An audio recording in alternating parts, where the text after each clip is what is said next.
Mitos pendeman darah, fakta versus auta, bahagian 2. Saya Dr. Nurul Izaini Omar, Pegawai Perubatan Pusat Darah Negara. Mitos ke-6, individu yang mengalami tekanan darah tinggi dan mengambil ubat sebagai rawatan tidak boleh mendema darah.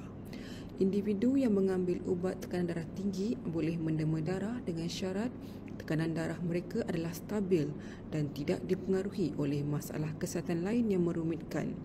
Doktor perlu membuat penilaian ke atas pendema darah ini bagi menentukan kelayakan mereka untuk mendema darah tanpa menjejaskan kesihatan mereka. Mitos ke-7, darah hanya boleh diberikan kepada agama atau bangsa yang sama sahaja.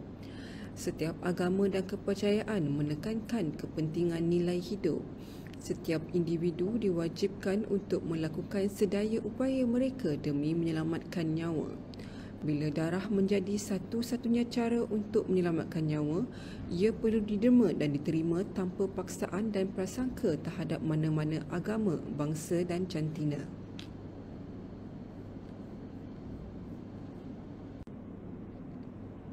Mitos ke-8, mendema darah menyakitkan kerana menggunakan jarum yang besar. Rasa sakit dan takut melihat jarum adalah perasaan yang normal. Jika takut melihat jarum, anda disarankan untuk tidak melihat jarum ketika proses pendemaan darah dilakukan. Maklumkan kepada staf agar mereka akan mengalihkan perhatian anda kepada perkara lain. Ubat pelali juga akan diberikan bagi menghilangkan rasa sakit. Mitos ke-9, tidak boleh bersukan selepas mendema darah. Mendema darah tidak mengganggu kegiatan sukan atau aktiviti fizikal. Anda masih boleh melakukan aktiviti ringan ataupun senaman ringan selepas pendemaan darah. Anda cuma dinasihatkan untuk tidak mengangkat berat atau senaman berat dalam tempoh 24 jam selepas mendema darah. Mitos ke-10, darah boleh dihasilkan di kilang. Setakat ini, tidak ada lagi kilang yang dapat menghasilkan darah sintetik. Penghasilan darah sintetik masih lagi di dalam peringkat kajian. Sehingga hari ini, sumber utama darah adalah dari manusia. Mitos ke-11, darah yang didermakan akan dijual untuk mendapatkan keuntungan. Proses pendemaan darah di Malaysia adalah secara sukarela dan tanpa mengharapkan apa-apa balasan. Darah diberikan secara percuma kepada pesakit yang memerlukan, sama ada di hospital kerajaan ataupun hospital swasta. Mitos ke-12, hanya lelaki sahaja perlu mendema darah.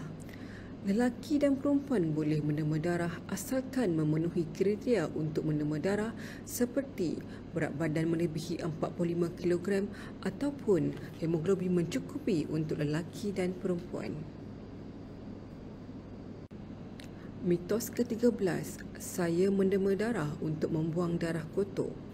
Tiada istilah membuang darah kotor dengan cara mendema darah. Secara fisiologi, sel darah merah hidup lebih kurang 120 hari dalam badan dan akhirnya dibuang dari badan sama ada melalui najis ataupun air kencing.